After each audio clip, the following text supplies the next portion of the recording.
Okay, according to Verizon, it's 7 o'clock. Can we stand for the Pledge of Allegiance, please? And then remain standing for a moment of silence for any loved ones. I pledge allegiance to the flag of the United States of America and to the republic for which it stands, one nation, under God, indivisible, with liberty and justice for all. Just a moment of silence.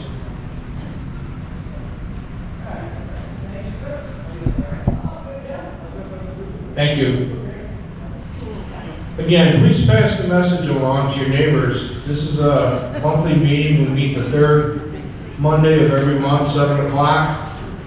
We have a guest speaker every month.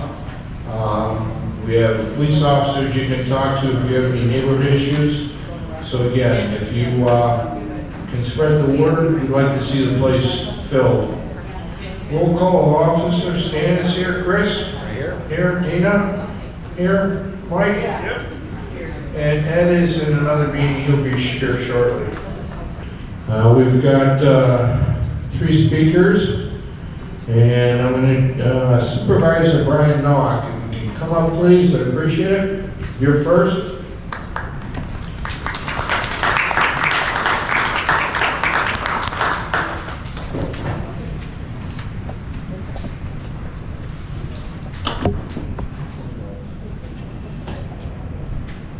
Good evening, everybody.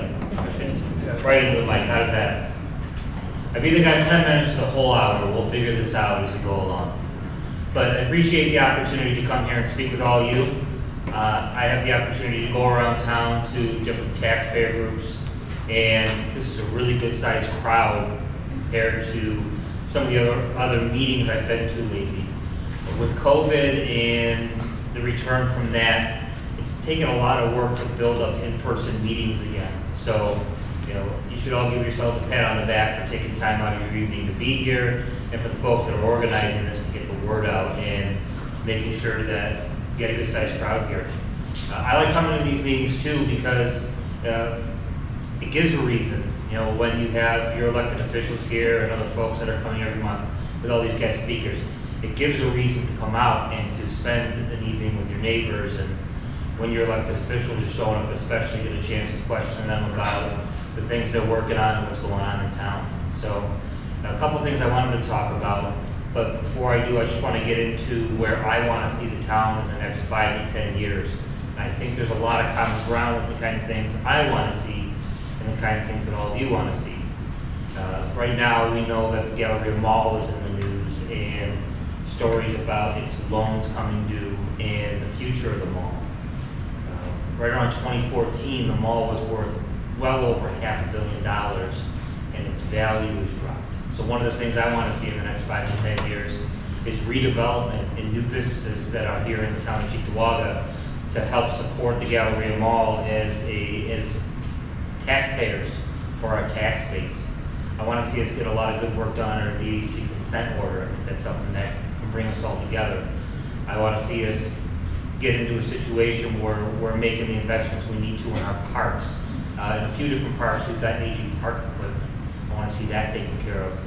Our vehicle fleets, especially in heavy equipment, are aging. I want to see us make quality investments in that to get some of those older vehicles off the road and to get some newer ones in the fleet. And I can go on and on beyond that. I think we all want to see a safer neighborhood. That's why we have a monthly neighborhood watch meeting. That's something I want to see. I want to see meetings like this getting bigger in Town Park and the Dick Urban Community Association. So with that, I want to talk about some of the things I've been doing to help on all those fronts, and then get into questions from all of you until Stan says I got to go. So starting with the issue with the Galleria Mall. The loan that they have coming due is $220 million. It was due May 1st. I think we all know over the years some stories in the news about the mall's indebtedness and their bills coming due where they have to deal with the balloon loan payment that they have. As of this meeting, I've not heard anything new about the mall making a deal to push that out a little further, or get some debt forgiveness, or get some financial support from a group, let's say, sort of like the ECIDA or some a state group or anything like that. I'm sure those discussions are still happening. I've had media reach out to me, and I'll tell all of you what I've mentioned to them, that for a mall, I think the gallery is doing okay. But again, it's a mall, and we've seen what's happened to basically every other mall.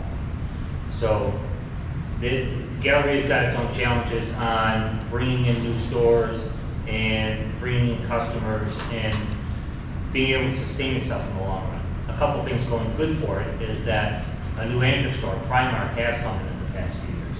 The occupancy rate is over 80%. I wish I could say it was 90% or higher, but 80% is got it right at that cusp of it can continue to generate revenue, but there's room for improvement.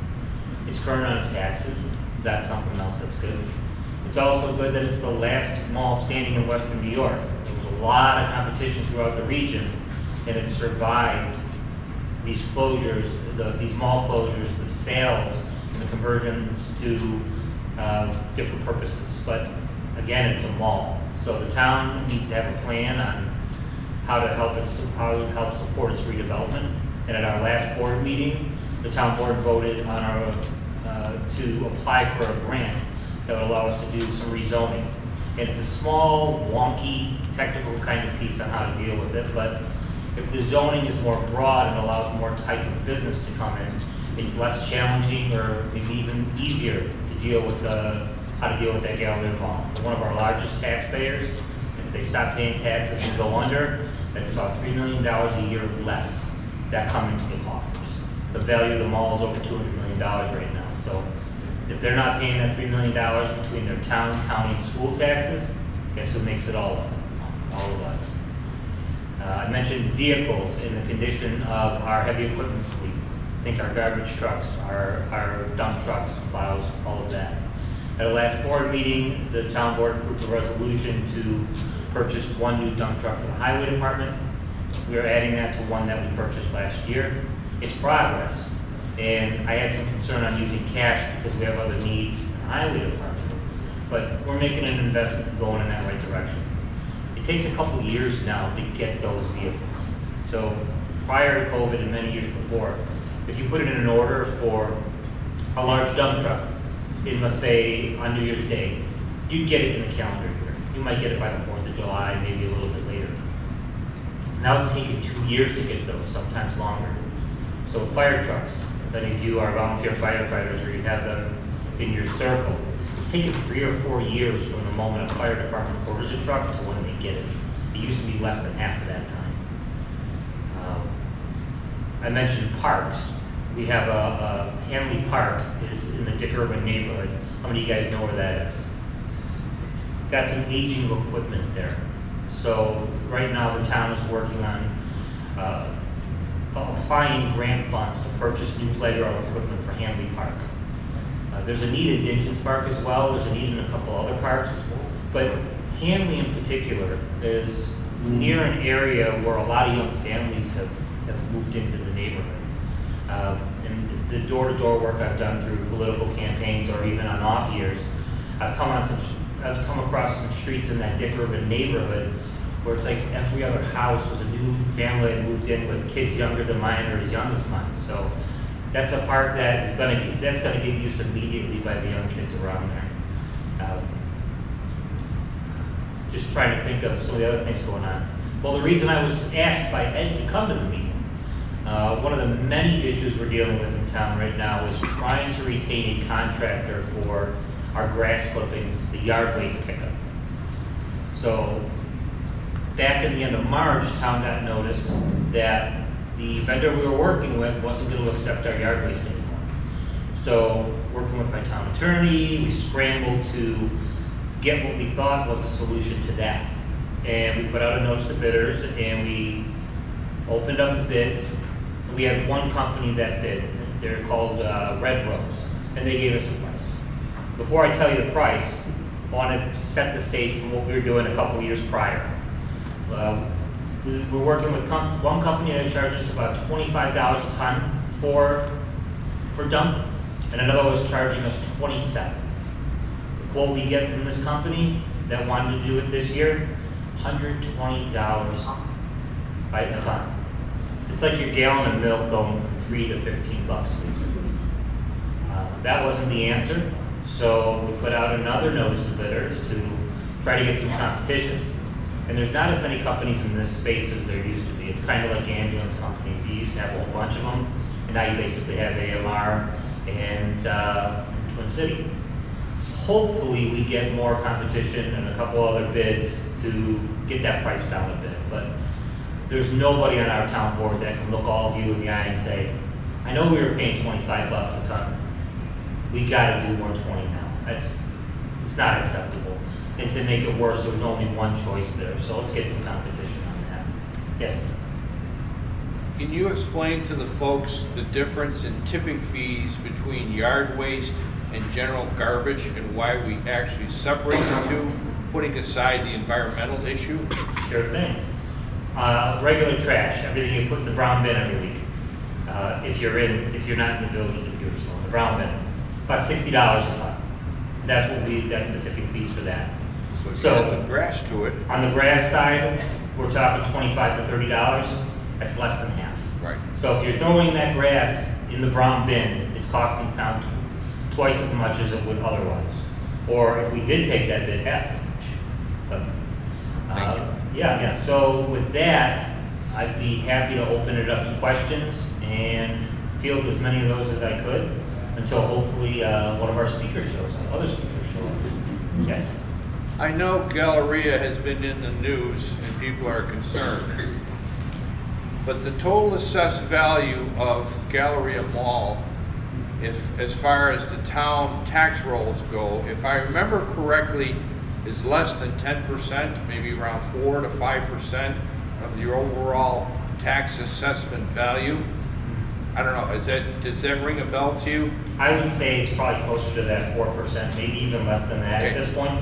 My point is, we don't want to see Galleria going under, but it's not as if we're going to lose this huge amount of assessed value because Galleria has been reassessed over the years since it was built, since the 1990s. So even though it would be a big hole in our town, it's not astronomical that if they do close, it would really skew the assessed value right now. I mean, 4% is a lot, don't get me wrong, because what's the total assessed value in the town? 90?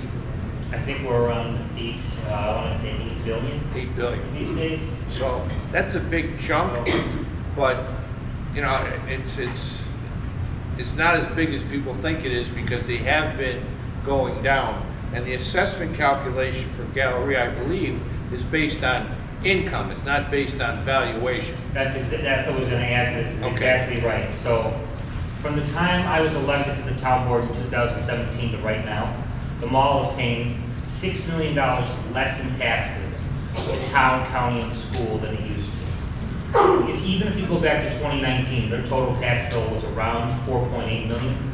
Now they're under $3 million. So it's $2 million less just in that 4 to 5 year window. So I know we all remember the first of the two town-wide reassessments that happened right after COVID. That first one, part of why the tax bills on all of your homes jackknifed upward is because there was a significant decrease in the value of the mall. And that's because that sales tax, that's a big part of how their value happens. The value of the business is the sales tax money, or the sales that come through. And COVID really decimated that, and it hurt it increased the vacancy rates in the shops that were open weren't selling as much. Yes? How confident do you feel with now with the tariffs that the Canadians aren't coming over and they were a real big help in putting dollars and cents in our community? I think it's too soon. There's two ways you can actually measure it. If you listen to the news or to certain folks that, let's say, they're on the more critical side of tariffs, you would have thought that mall traffic would have dropped by half and there were no Canadians to be found. And it seemed like that in a way. But being able to look at data, let's say through flock cameras, my understanding, and I haven't been able to confirm it yet on the other side of it, is that Canadian license plates are down somewhere around 8%, maybe a little bit more than that. And listening to the news stories, you would have thought it would be a lot worse. The other thing is the sales tax dollars coming through Erie County. And those numbers are a couple months behind. So I'd say this time next month, we'll start seeing the sales tax dollars from the beginning of April. So you're gonna be able to start seeing what was going on with tariffs. And another way to tell is what's going on at the Port of Long Beach or the rail yards in Chicago. If they have a drone flying over the rail yards in Chicago and they're empty, we got a real issue, right? Thank you. So, yes. Supervisor, Rick Zarko. I'm not really clear on the Galleria who they got that loan from and who would be in jeopardy of them not paying that loan. I don't know who that is. I've done research, I don't know who they owe the money to, number one. And the continued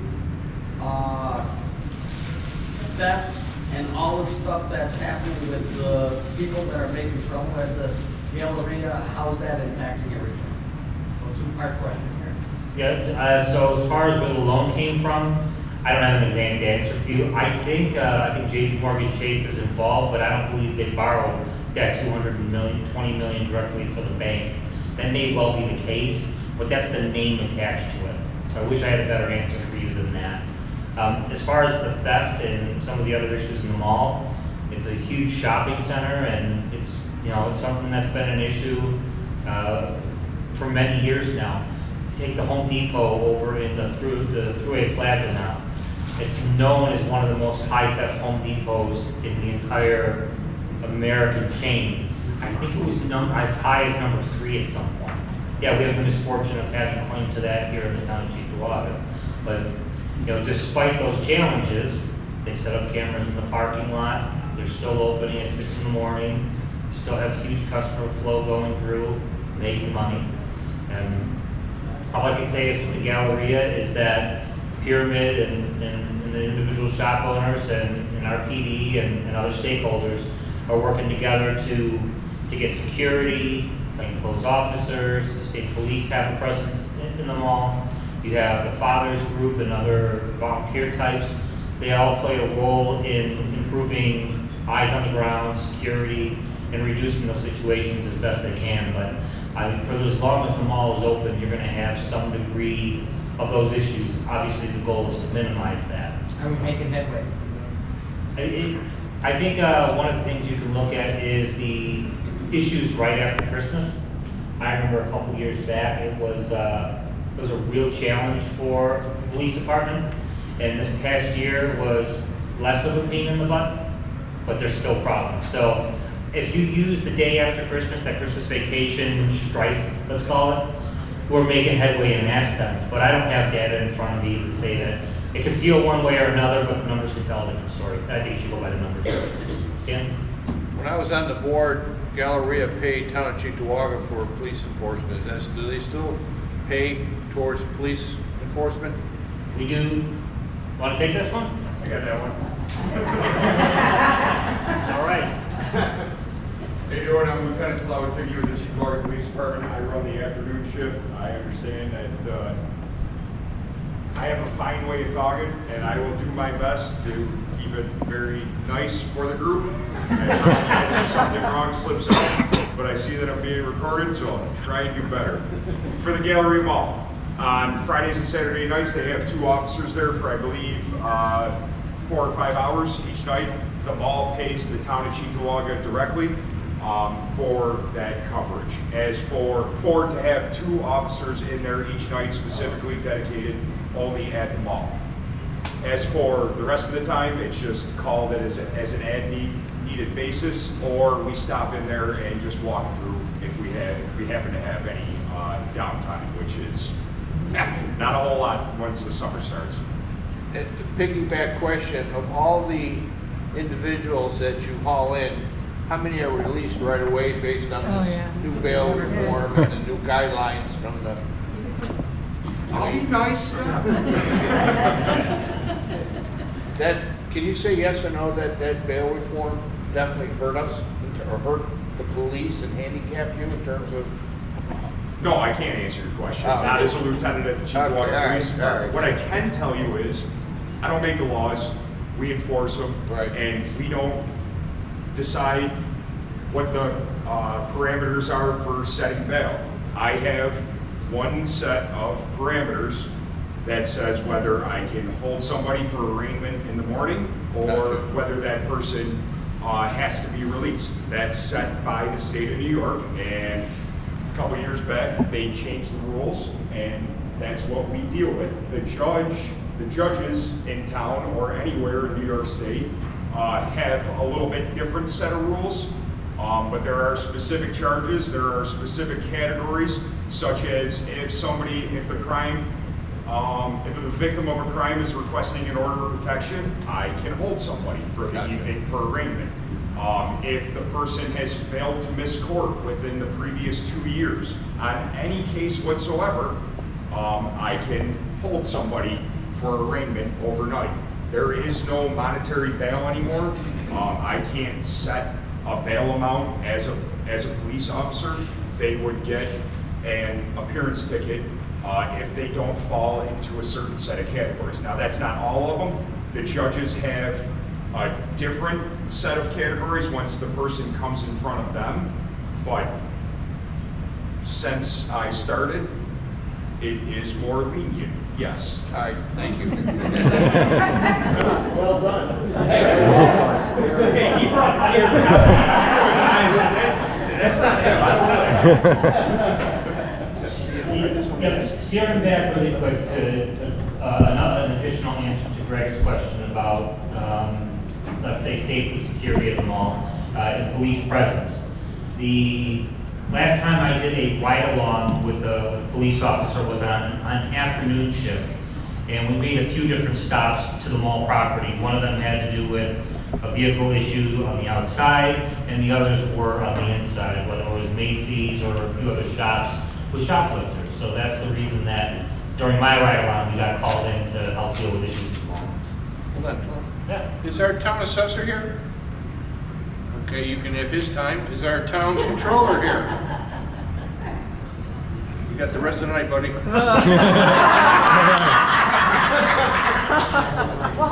Surprise. I was gonna say, not quite like the lieutenant, but I also have a way with words, so the worst thing we can do here is give me another 40 minutes. Why don't we take a few more questions, and I'd be happy to roll into another topic if it dries up. I Yeah. think a lot of people don't go to the mall because cars get stolen. It's not safe for like a woman, or a man really, but a woman to walk into the parking lot alone. And I think that's the reason a lot of people don't go to the mall. I for one, will not go to the mall. I can understand that, and I hear that from a lot of folks, and I appreciate, like, as an 18-year-old, I wouldn't have appreciated that answer, but today I do, like having a little bit of life experience and, realizing it's different for everybody, so I do hear where you're coming from. I mean, you look at you listen to the police scanner, or you see news stories and that. Okay. There's some evidence to back that up. Yeah. Yes. With the Rite Aid situation, them closing up, in our neighborhood, we have one opening up a restaurant now, I guess. What's the town going to do with the other Rite Aids that close up and the Save-A-Lot too? The Rite Aid, the question is about the Rite Aids that we have here in town because of the business closing up.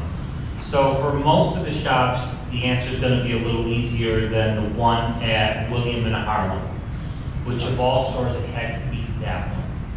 As I understand it, Benderson owns all the other properties that are Rite Aid stores, except for the Rite Aid at William and Harlem, which is owned by Rite Aid Corporation itself. And that one's frustrating because that corner just got cleaned up. You have a new credit union, then you have a pediatric office, kitty corner from that. And I know there was mixed opinion on it, but there's a new Tim Hortons over there. Point being is that whole intersection was in a much better spot, and now we have to figure out what's going to happen with that regular building.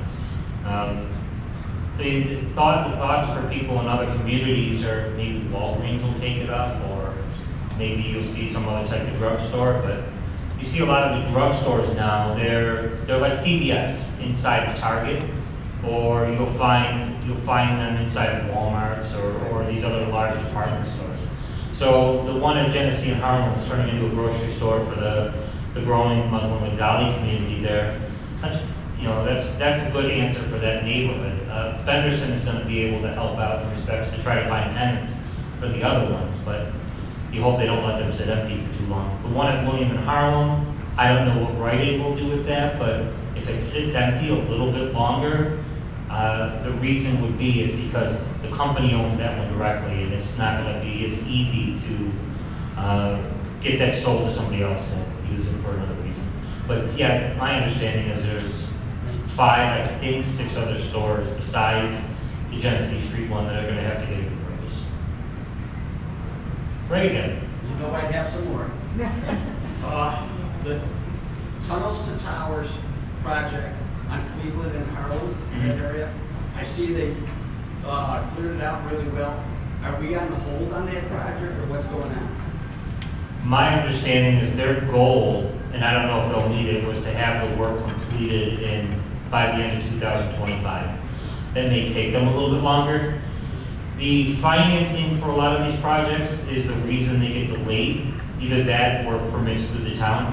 The town's been nothing but supportive on the permit side of things. And in terms of financing, Tunnel to Towers, they have the money to fund that entire project.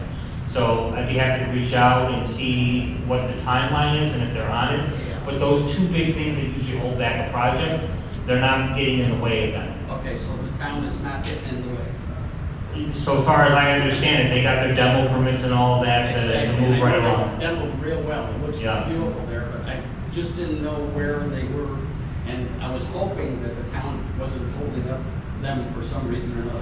Yeah, I'm not sure if there's anything in terms of construction That's a permits in nice- that might be on hold, but I don't believe that there is. And for the people that don't know, that's at Cleveland and Harlem area, that's their old nursing home there, that was vacant for 30-something years. That's gonna be a 90 apartment for veterans, and they're gonna be associated with the VA hospital. They're gonna be well taken. So our local posts here in the town are gonna help them with projects and stuff like that once they open up.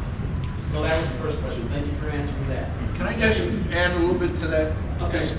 That's gonna be a 3-story building. The top 2 stories are gonna be single apartments for veterans in transit, okay?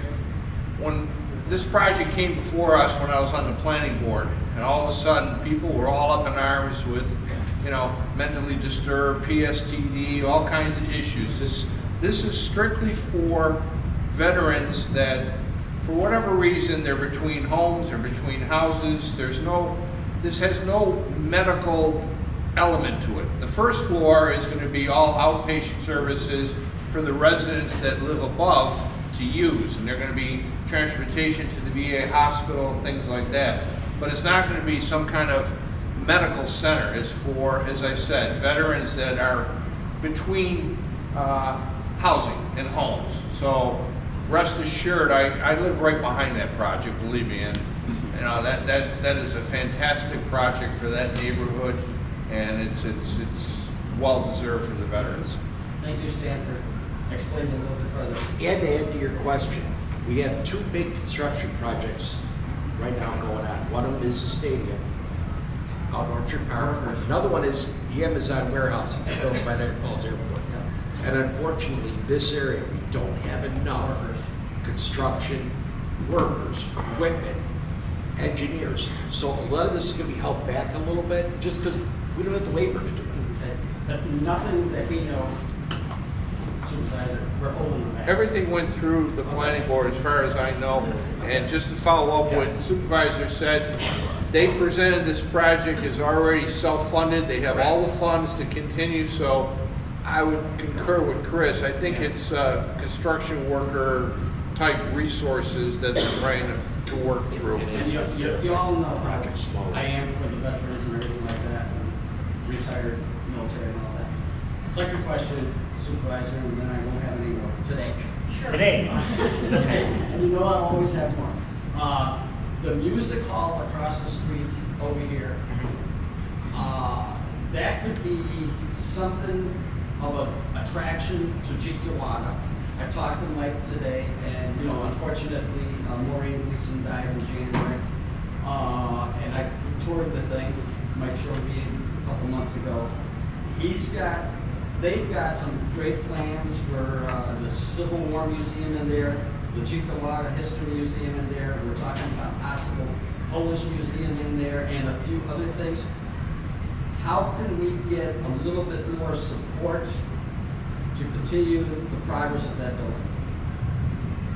The building is owned by the Historical Association right now, so I would say the biggest first thing anybody can do is to support the Historical Association, to help them out indirectly, or to reach out to the Historical Association if you want to make financial contributions to help. That's what individuals can do. As far as the historical organization itself, maybe reach out to some folks in the community. I was at a dinner last night for the owner of a lot of the quick fill gas stations throughout New York. He gives $15,000 a year to the Polish American Arts Festival to help run that operation. You may find folks like that, or Russell Salvatore, or some other types that would help to support it. On the public sector side, there's funding. It's more so at the state level than at the federal level, because there's a lot of stuff going on with the way grants are working at the federal level right now. Whether it's through SHPO possibly, or through some other state agencies, as long as T's are crossed and I's are dotted and certain standards are met, it may be possible to get some state support to help get everything fixed up there. But I think a lot of this is going to be on the private investment side to help get the money needed for that. It would be really nice that we have something in Cheektowaga that can attract somebody, because I mean, if you look around all our communities here, everybody's got something.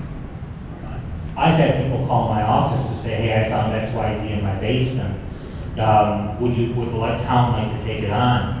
And in my heading out and talking to folks, running into people that their parents or grandparents were part of Pine Hill, saying, would you like to take this old dress uniform on? We've got some of those in the basement there at the hall. So we've got a town of over 80,000 folks, and a lot of the folks that used to live here, they're still in Western New York. So I'm sure we can fill that up with everybody's mementos and some beautiful things that they have on hand. So You got people willing to set this stuff up. I don't know if you're familiar with that Civil War guy, Steve Teeth, and his collection of stuff. He was at the Niagara Falls Outlet Mall, not the Outlet Mall, the regular Southern Park Mall. He was at Eastern Hills. Unfortunately, both those malls are closed because of these. He's willing to bring it out there. And I talked to Mike, and he's willing to take some things too. Right now, what they're doing is good is because of the private individuals that are musicians are renting a lot of that, so it's at least paying the bills for now. But they need more than just that, and we need to support, because we have nothing that I know of. I've been a 74-year resident of Cheektowaga. yeah. To bring people to come to Cheektowaga for something. Right, anything we do has to be sensible. I mean, whether it's doing fundraisers, chicken dinners, fish fries, anything like that, just raise money. Obviously we don't want to throw a bunch of money into Bitcoin and hopefully hope that works out, or gamble it away at the casino. Anything short of that is on the table as a way to generate revenue. Anything else? To help save money for the lawn clippings and stuff like that, can you promote composting for homeowners and show them how to take their lawn clippings and grass and not only save you a little bit of poundage, but also help them take care of their gardens or whatnot? That's a real good point. So Stan brought up the weight of the garbage. Biggest contributor is food scraps, food waste. Whether it's in Hamburg, the town of West Seneca, or the city of Buffalo, each of those municipalities are working with a group called Farmer Pirates. They're over on the east side of Buffalo, not too far away from us.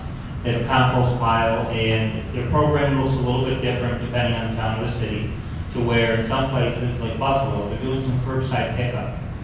And if you go to Hamburg, or if you go to West Seneca rather, you could drive to a site and dump off your food scraps there. But it's a minimal cost to get a group like Farmer Pirates involved. But if we did food-related composting, it could be done on a pilot program level, because it could be anxiety-provoking if you try to get the whole town in one shot, or prohibitively expensive.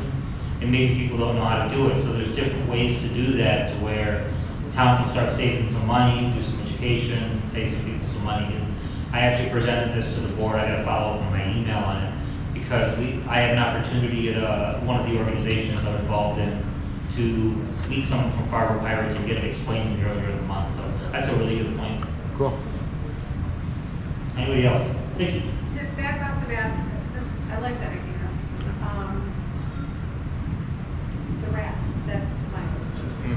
The rats, and looking to put that in, what would that look like? I wish I had a good answer for you on it because I mentioned it being anxiety provoking. I thought about doing it at home, and you need, not only do you have to do it in a way where you don't get the rats and it doesn't smell, you got to make sure that it's also safe and you don't get a combustible fire and whatnot. So you got to have a dry level, and you get your food scraps, and you got another dry layer, whether it's newspaper or wood chips. So as long as you're doing that, and you're turning your pile as you're supposed to, it shouldn't smell. And I wouldn't be keeping that in the house personally. You can go online, or there's Facebook ads or infomercials where they sell these compost bins, kind of like a garbage can. You step on it, the lid goes up, and the machine in there does everything for you. But it's like a Roomba. It's too bougie, too rich for my blood. I'm not getting one, you know. So give me an old Tupperware bin, the totes, and just turn it around. Those are $6 at home, you know. Yes. Erie County has a program.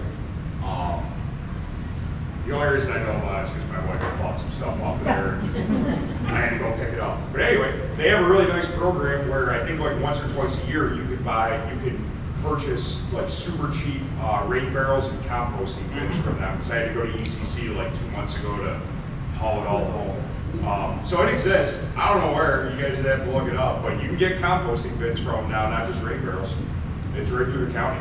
And I think they're real cheap compared to ordering them anywhere else. And to give you an idea, I got a pair of the rain barrels at home. I think it cost us $25 a piece. So $50, and if you look at what you get for $50, I mean, the barrel itself looks like it's $25 per barrel cost. And you get a hose and the faucet and all this stuff. So they do the compost too, like you said. And I would imagine they have instructions, whether it's on the county's website or through social media, or maybe a slip in the bin itself that can help get started.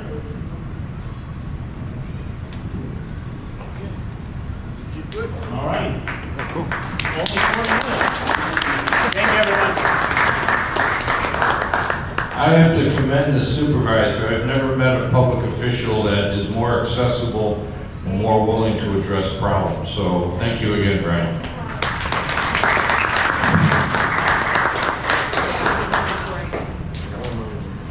Before we get to one last call. Is our town assessor here? Town controller? No? Okay. I've been involved with this group over 20 years, and I have to say I probably have heard of every imaginable crime that exists. And when I talk to my wife about Crime Watch, I tell her, don't be afraid, just be vigilant, okay? And with the hot summer coming on, I want to pass on a few points that I've seen over time that have happened in our town. If you're in the backyard working on your garden or cutting your lawn, don't leave your front door screen open with your storm door open, okay?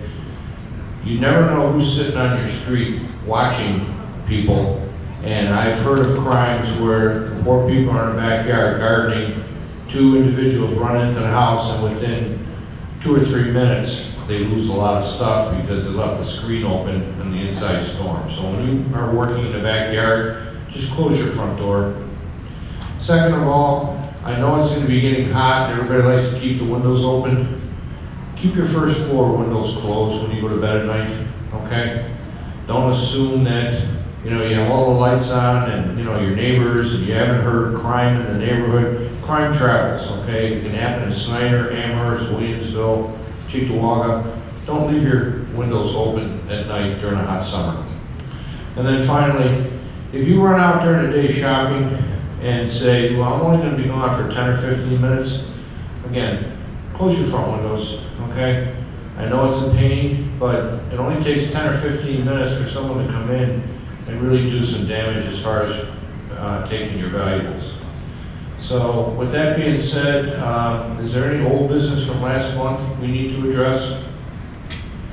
As far as new business goes, I want to welcome folks from Town of Wanda and Alma. They were at the CERT meeting at 6 o'clock with us, so welcome. Does anybody on the board have anything to say or bring up? With that, I'd like to welcome our lieutenant. Come on up, sir. It's all yours. Can everybody hear me, or do you want me to use that microphone? I'm pretty loud. You're good. Good? All right. Do we need to shut the sound off? Let it go. Who is this guy? All right. So, I'm here to talk about whatever you want me to talk about, and obviously that's probably going to be crime. So, I can say that crime always is what it is, no matter what time of year it is. It kind of averages itself out. But in these months, it picks up because more people are outside, more people are out and about doing things, and then we know about more. And in this day and age with the internet and all that jazz and however people use it, you're going to find out a lot more than you ever did.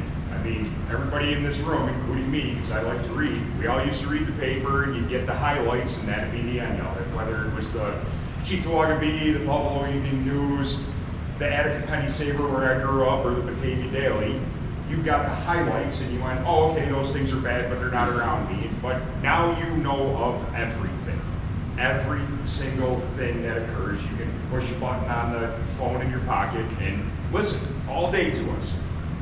That doesn't mean that there's more going on or worse going on now than ever has.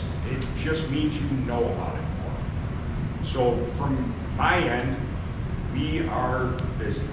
We are slammed. On the afternoon shift, this is the only place I want to work. I had a sojourn for a couple of years on midnights, but I've worked basically the majority of my shift on afternoons. And I've never worked day shift because there's too many people around and I don't like it. I want my guys to be busy. I'm listening to the radio in my earpiece right now, and it hasn't stopped since I've been standing here. We are busy. Can we use more police officers? Of course, everybody can. But it's also a position that nobody wants anymore. You know, when you go through years and years of saying that we're doing a horrible job when the majority of people are just trying to help people, it's pretty shitty for us. But we're trying. Now, crime of opportunity is the big thing that everybody has to deal with. If you leave your car unlocked at night, yeah, it's probably gonna get broken into. And when I say broken into, it's just somebody walking down the street, pulling the handles. Is it kids? Yeah, most of the time. But is it also adults who are trying to get some extra change and making poor decisions with that? Yeah.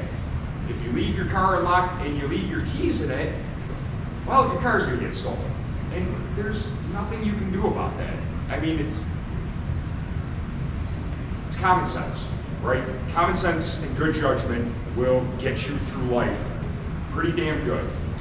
But everybody makes mistakes. So has my truck where I live in town, where I bought a house 10 years ago and I'm gonna live there until I retire here, has my truck been gone through? Yep.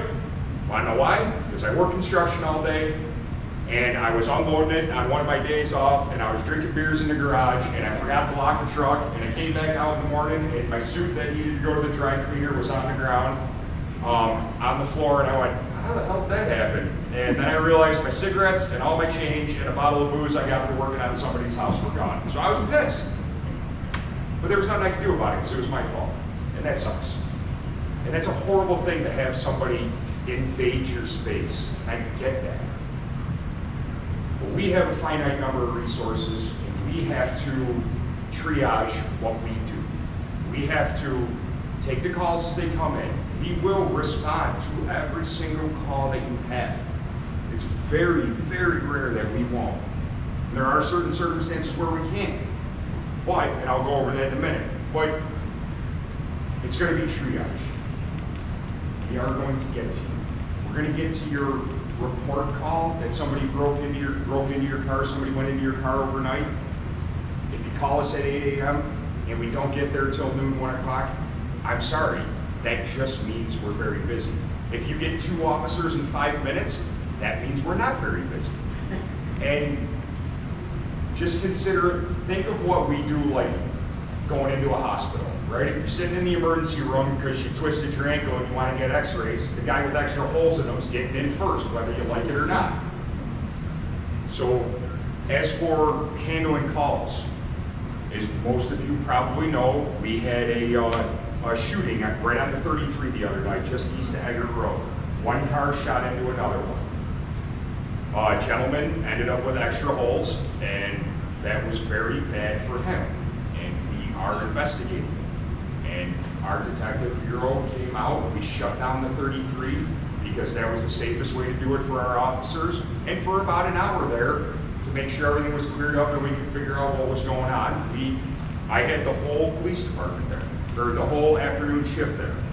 So if you had a call at that point, I'm sorry we didn't get there. But we have to triage things. And I think one of the big things is that seems to be, or what I noticed from the internet is that seems to be where people misjudge us sometimes. And the other thing is car chases. If somebody's running on foot, we ain't stopping. End of story. But car chases, you have to take into effect priority of life. If you left your keys in your car and you left the doors open and somebody drove away with it in the middle of the night, is it worth one of my officers doing 100 miles an hour at 5 o'clock in the afternoon in rush hour traffic to chase that car that isn't going to stop? Yeah, it was like a legit one. That was a good question. Somebody said no. Yeah, no. Do we want to? Yes. Are you kidding me? I'm a police officer in the town of Cheektowaga. I want nothing more to do than to chase cars and run after people and do what police officers were trained to do. But I also have to think about every single one of you and every single one of your kids and every single one of your grandkids who might be walking outside or riding their bike down the road or crossing the street or any of those things. I have to make that decision for every single officer for 8 hours a day. Whether or not it's safe enough and whether or not the car that got their keys left in it is more important than every single person, every 80,000 resident in the town of Cheektowaga, plus the 100, 200, 300,000 people that show up during the day to get through Cheektowaga, to get through to the thruway, to the 33 and stuff like that. That's what I have to think about every single time a car doesn't stop for one of my officers. And I don't know why I'm telling you all this, maybe just something to think about, because it pisses me off. It's reading all the stuff on the internet and everybody trying to do my job for me. And that it's difficult. It wears on us. It wears on my officers. It makes them, you can tell, it beats them down. And just like any job, if your boss sucks, you're not going to want to go to work every day. Well, my guys can have the greatest bosses in the world, and I think some of them aren't. But when it's all over the internet that we're doing a horrible job because people don't understand what we have to deal with and what we have to go through, even in that simple situation that I gave you, it's pretty disheartening. We are here to help in any manner that you need us. We have a non-emergency number, 686-3501. We have 911. But people call us for everything. Everything. There is, because that's the number they know. So, not only are we police officers who arrest criminals, we are mental health specialists, or partly. You know, we are civil attorneys sometimes. We are, you name it. We're there. We're taxis sometimes. We're as simple as taxis at this point sometimes. But that's what we have to do. We're coming. 100% of the time, we are coming. And if we don't show up, that's probably because I got on the radio and said, we ain't going, we're busy. Sorry. It's America, it's okay. I would like to say the Cheektowaga Police has remained Paul, this is for you, did the Cheektowaga Citizens Academy, and I recommend each one of you do it. You realize, when I started it, I thought, oh, the police just write tickets and pull me over. No, they bust their butts, and I highly recommend everybody do the Citizens Academy. They're doing a new one in June, and you're gonna go to the shooting range, you're gonna get your ride in the cop car in the front seat, you know. Kelly, just go ahead and steal my thunder.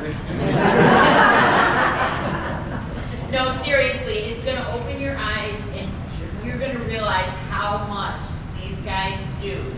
They just don't ride around in a police car and just, you know, decide to pull you over. So I'll hit on a couple of things I heard just from when I walked in. The mall. Yeah. The mall is a very large place where a lot of people go. There's going to be people walking around checking door handles. It is the very, very rare occurrence that somebody's window gets broken to have a car stolen.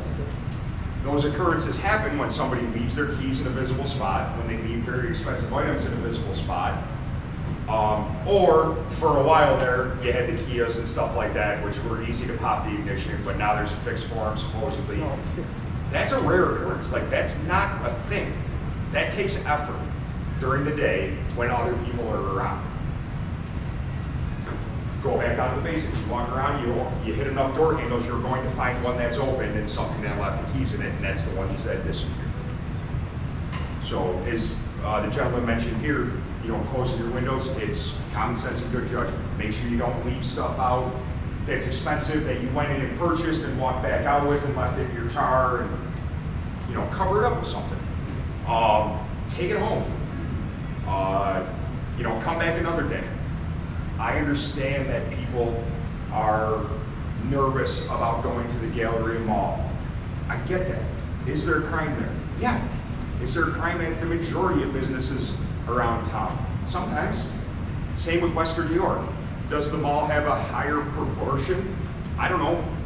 I'm not a statistician. I just deal with what's in front of me. But it also has way more stores. So I'm just doing the simple math in my head. The more stores you got, the more crime you're gonna have. And is it a problem because of kids? Yeah, of course it is. Because it's an easy gathering spot where there's no parental supervision. It's just common sense. Like, it happens. They gotta go somewhere, right? If I ain't dealing with them at the mall, I might be dealing with them at Get Air. That place likes to pack people in. And if I'm not dealing with adults at the mall, I'm dealing with them at a bar. Hopefully not working and drinking with them.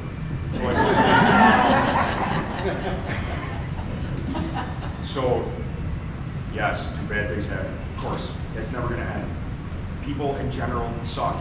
Like, people just sometimes are mean, and that's okay. So I touched on the 33 there. We are investigating that shooting. What else? There's, you brought up something else. What's the other one? About the shooting. The guy that stole from the gas station. The gas station robbery. Yeah. One guy in 3 days. Well, one guy for around 24 hours, he robbed the same place 3 times. He's in jail. How was our police officer? What's that? How was our police officer? Our police officer's good. One of our police cars was in a wreck while he was looking for the suspect, and he is okay though. You know, just a little shook up. He got hit pretty good at Broadway and Transit. Is Broadway and Transit in town? No, of course not. But that's where the bad guy went, so that's where we go looking for him. We found him, we arrested him, charged him with all 3 robberies at the gas station at French and Borden. And, you know, whatever the judge does with him, I don't care. And I don't need I that. have a question about that. Yep, I go there. Yep, let me just finish one second. Whatever the judge does with him, I don't care. Because we did our job. And I know the 2 judges that we have personally. One's a retired detective and one's a retired sergeant. The retired sergeant, we were on afternoons together for years. He is one of my great friends. And if he lets that guy go, great, okay, that's your job. Those are the parameters that are in front, the legal parameters that you have in front of you. What I know I can do is catch the bad guy, and we did, which is pretty awesome. And somebody else is gonna do it next. Right, And somebody else is gonna do it after that. I was there today at that department, the porch I used to work at a little ridge, which is down the street. And I know them all, so I was, concerned and something. Mhm. And what the one person said to me, that his wife was driving the car, but didn't get charged. I'm not sure our detectives handled it. I But, I couldn't. mean, maybe she didn't know. I mean, he could be going in and coming out with groceries. I don't know.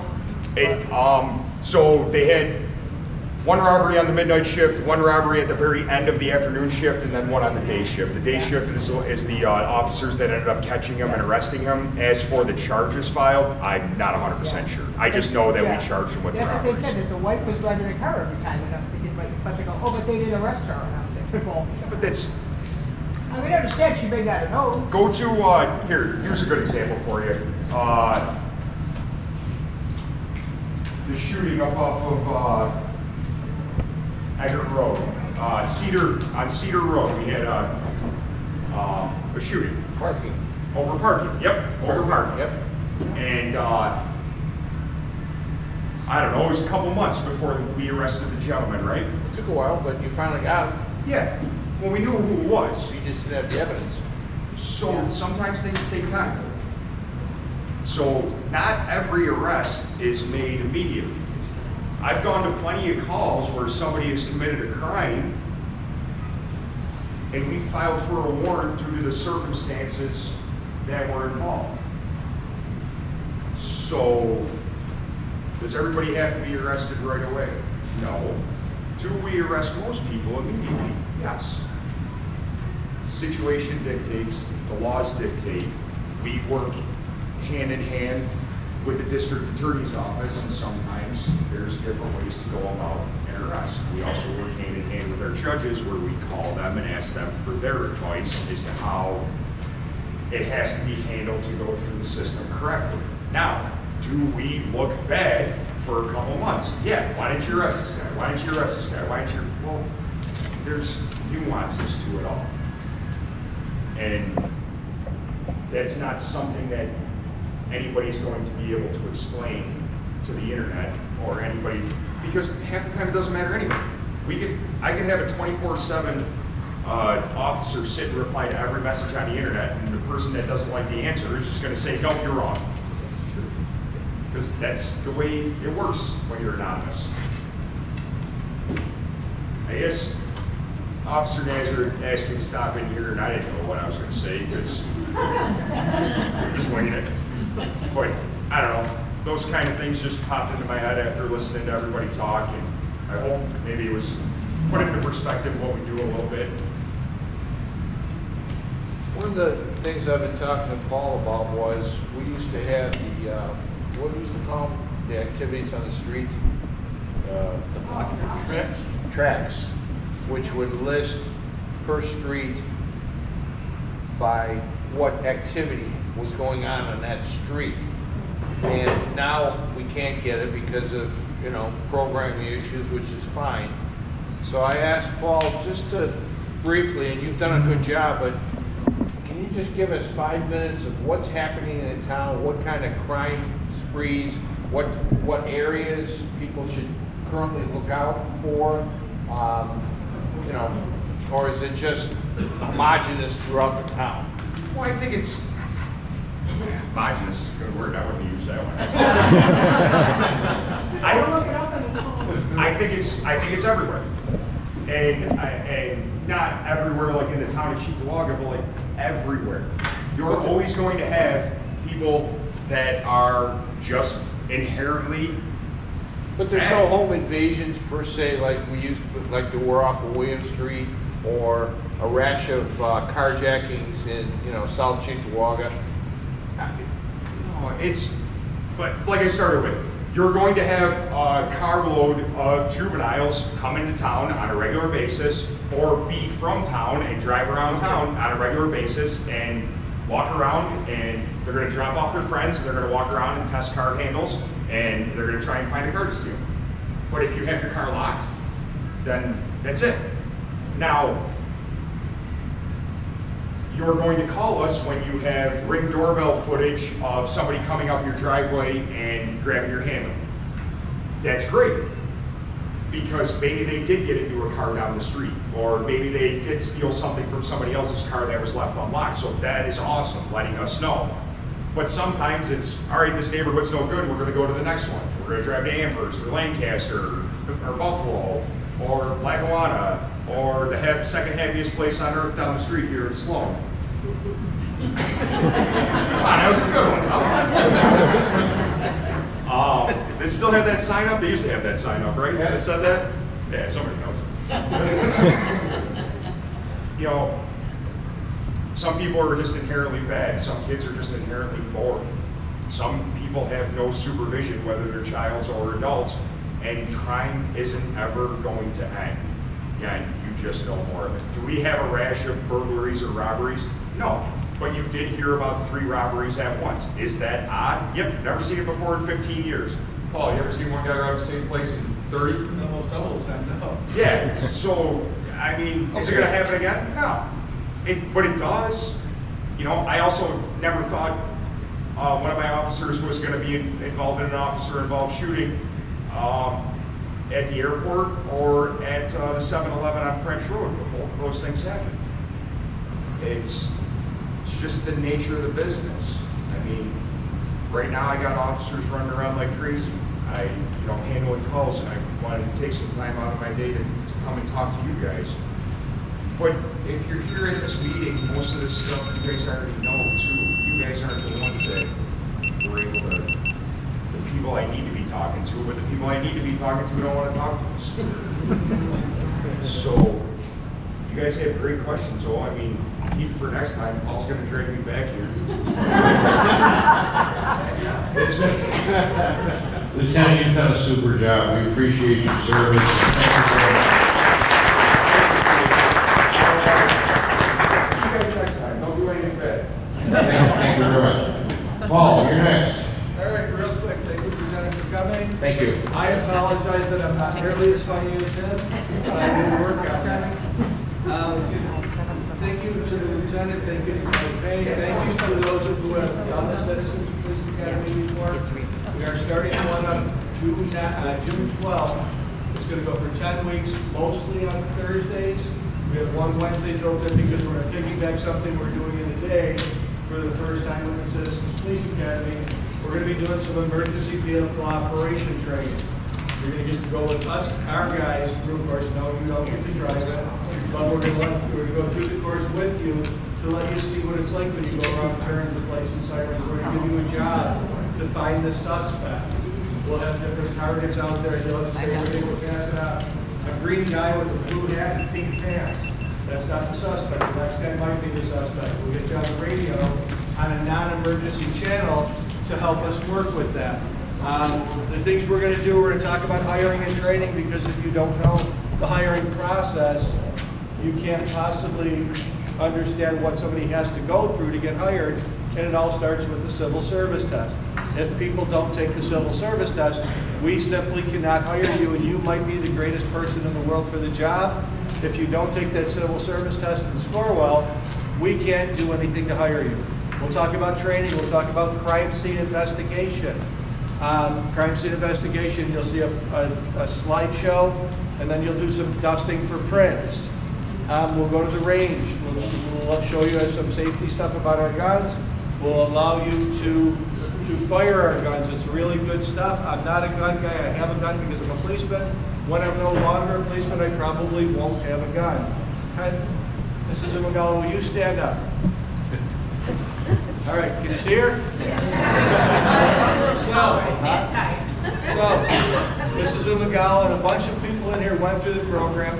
We went to the range with Mrs. Umagala's class in the middle of December. It was 15 below. The wind was blowing sideways through the range building, and I was sure that I was going to be there about 11 minutes at night because nobody was going to want to be out there shooting. Sure enough, we were there 3+ hours, and Mrs. Umagala shot every gun. As she went to shoot the shotgun, our range officer Tim Szymanski at the time got down on one knee because he was a fairly tall fella, and he went like this and he put his arm up on her back so poor Mrs. Umagala didn't fall over from the gun recoil. But it was an interesting thing, and if you sit there and you talk to her tonight, I'm sure she would do it again if she had the opportunity. We're going to do the evac like I told you. We're going to have a personal story with Judge Juan, who's a retired policeman. We're going to talk about behavioral health and mental illness. We're going to talk about the dispatch and statistics, which is taught by Mrs. Umagala's son. We'll talk about wellness, and at the end of it, we'll do a graduation party. Typically, we do it right in the classroom. We're going to be using our outdoor range for most of the classrooms now. And I'll bring in a special guest speaker named Nick Romano to talk to you about the arrest process. He has a very interesting way of doing it. They'll show video clips to show each part of the arraignment and the arrest and the sentencing. You may notice some of the movies that he uses. So if you're interested, I got about 6 or 7 spots open right now. Once they're full, they're full. I can only put so many people through this because of the way we have to schedule it. I will take your name. I will send you an application out tomorrow. That's my job, is to get all the applications out. We'd love to have you if you didn't do it. If you have done it before and there's room, I can certainly throw you back through it. But I'd like to give everybody a chance who hasn't done it. 10 weeks, 6 to 9 on Thursdays, except I want to say July 2nd. We're doing that on a Wednesday because we have an event during the day. Also, at one of the town meetings that I went to probably a month ago, a guy asked me, he referenced it to an elderly lady who during the last blizzard, she lost her electricity and her furnace wouldn't work because of what was going on with her electricity. With that, her basement started to flood, and she didn't have any way of getting help other than people seeing that, hey, maybe we should go help Mrs. Smith or whatever her name was. So they went over to her house. Sure enough, they took her out of the house and into their house until they were able to get the power restored and work on the issue she was having. She didn't have a cell phone to call anybody, which I thought was odd because I assume in this day and age that everybody in the world has a cell phone. In the old days, when I started this position, we had these little charts here, just a bunch of pictures of houses, and people would write down who the neighbors were next to them, who the neighbors were across the street and diagonal, and who the backyard neighbors was. We kind of got away with it, or got away from it with everybody starting to have cell phones. But if you don't have a cell phone and you have any use for these, I've got, I don't know, 50 copies of it. I'm happy to give them out. Just a nice way for us to know your name, for you to know your neighbors. If you have any questions, I'll be up there, and I will speak with Ed today and figure out where the other speakers went, why they canceled or postponed. But we will get them in to speak to you in a meeting or two, whenever we can reschedule them and it works for them. All right? Paul, will you have another one of these citizens classes later on in the year? We typically run a second one called the Graduate Citizens Police Academy, which usually ran for about 8 weeks. The trouble with the Graduate Academy is we use the people from the Citizens Academy to fill up the Graduate Academy. So we may run a Graduate Academy if we have enough people to. If not, maybe we would run another Citizens Police Academy. Okay, thank you. But that's made by, that decision is made by the... There'll be something probably. Yeah, most likely there'll be something probably. Okay, thank you. All right? Thank you.